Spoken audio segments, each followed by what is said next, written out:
qadınlar evdə oturmalı, ailə uşaqlarına baxmalıdır. Bu fikrə Baxın, Hüseyn Cavidin məşhur bir sözü var. Bəşəriyyət qadınla yüksələcək.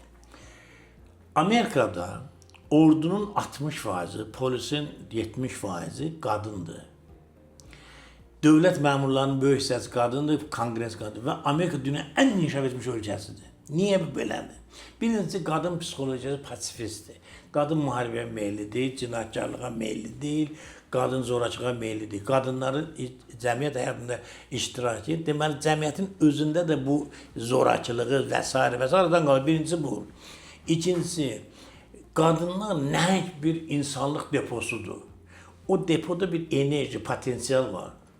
O potensialı cəmiyyətin inkişafına yönetməklə cəmiyyət iki qat inkişaf edə bilər. Biz əksinə baxsan, evdə qadın otursun prinsipi qurulan cəmiyyətdə də 50% cəmiyyət özünün sosial potensialından istifadə edir kişilərdən. Yerdə qalan 50% o evlərdə, qoxumda həbs olunur. Qadınların sırasından çox nəhəng alimlər meydana çıxıb. Dünya siyasətində həm siyasətçilər, həm hərbiçilər bizim öz tariximiz qadınların evdə oturmasını milli mentalitetimiz vermir. Qadınlarımız vaxtı ilə kişilərlə belə vuruşubdu müharibədə. Kişi olmayanda qadınlar hökmdarlıq eləyibdi. Qadınlar kişilərlə bərabər fiziki işdə də işləyibdi və s. Yəni nənələrimizin, nənələrin deyirəm, söhbət müasirdir. Yaxşı, bir millət olaraq türklərdə, bu qadın başqa ərəblərdə, farslərdə olduğu kimi bizdə ən yüksək hörmət kimədir? Nəniyə, sonra anıya, bacı. Azərbaycan ədəbiyyatında bu qədər anıya, nəniyə şeir qoşublar. Bu ondan ötəridir ki, bu evdə otursun. Bu bir institutdur, nənəli bir institutdur, analıq bir sosial institutdur, bacılıq bir... Qadının 4 funksiyası var da, deməli, nənəli funksiyası var, analıq, bacılıq, bir də həyat yoldaşı funksiyası. Bu 4 funksiyasını qadın yerinə yetirməlidir.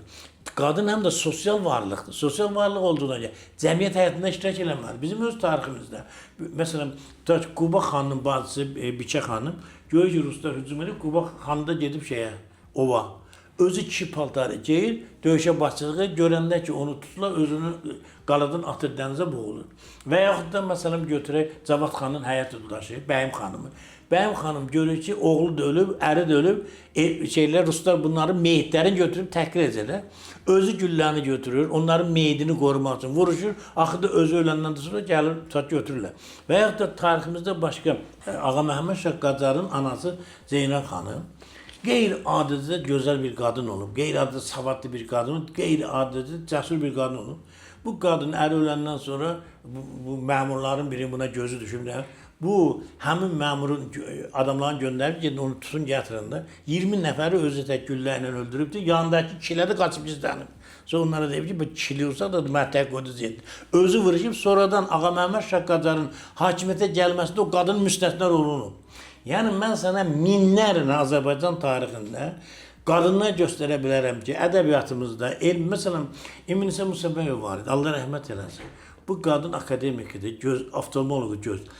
Öz sağlığında SSR hökumətinin bütün beynəlxalq oftalmologiya konferanslarında rəhbərlik etmişdi SSR göz həkimlərinə və beynəlxalq konqreslərində hamısı o apardı, sədri oydu, yeganə qadın olub. Beynəlxalq konqresdə yeganə qadın olub və konqresində Azərbaycanda belə qadınlar var. Alimlərimizi sayırım mən sizə. Hələ mən öz tibb sahəsində deyirəm. Başqa sahələrimizdə nə qədər görkəmli qadın, müharibədə vuruşan qəhrəmanlıq, pilot olan qadınlar, əsrin əvvəllərində şairələr. İndi siz bu qadını aparıb, niyə kişi məsələn, elə kişi var ki, onun qoxumda qalması daha yaxşıdır, nəci qadının. Mən bir dəfə bunu demişim, bir də demirəm. Azərbaycan kişisi bir iclasa gedir, bir qadın çıxış eləmək. Birinci ona qadın kimi baxır, bunun bədəni necədir, quruluşu belədir. Sonra onun kimliyinə bax, sosial kimliyinə. Görüm hələ bu ağıllıdır, ağılsızdır, alimdir, yaşayırla. Halbuki qadına münasibət birinci onun insanlığına, dəyərindən çıxış eləmək. Bizdə bu məsələ açığı demək istəyirəm ki, həddən artıq yanlışdır. Yəni qadına, istənilən qadına birinci seksual nöqteyi nəzərdən yanaşılır, cinsi nöqteyi nəzərdən. Ona görə qadınların cəmiyyətə girişi bir çox hallarda olduqca mənfi tendensiyalar gətirib çıxarır.